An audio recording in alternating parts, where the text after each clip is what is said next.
సినిమాలు చూడొద్దండి. అయ్య బాబోయ్! నాకు చిన్నప్పటి నుంచి అలవాటండి. అన్నీ చేస్తాను కానండి దేవుని కోసం ఇది ఒక్కటి తప్ప. దేవుడు నీ బిడ్డనిచ్చే అని అడగట్లే అబ్రహాం గారిలాగా. ఏమడుగుతున్నారు? ఆ పాపం చేయొద్దు అంటున్నారు అంతే. అక్కడే మన స్వభావం ఎలా ఉంటుంది?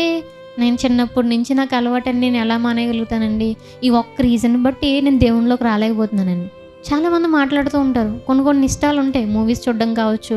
కొంతమందికి నాకు దేవుడు అంటే చాలా ఇష్టం అక్క. కానీ దేవుడు ప్రేమించొద్దంటున్నారు అక్క. నేను ఆల్రెడీ ఒక అబ్బాయిని ప్రేమించానక్క. ఆ రీజన్‌ని బట్టి నాకు దేవుడి దగ్గరికి రావాలంటే భయం అంటారు.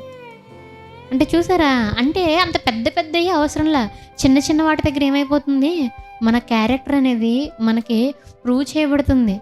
మరి మనం ఏం చేయాలి అంటే అంత పెద్ద పెద్ద వాటికి వెళ్ళే ముందు చిన్న చిన్న వాటి దగ్గరే మన యొక్క స్వభావం ఎలా ఉంది? నేను దేవునికి ఎంత దగ్గరగా ఉన్నాను? నేను ఏదైనా విడిచిపెట్టడానికి సిద్ధంగా ఉన్నానా లేదా అనేది మనం ఆలోచించేయాలండి.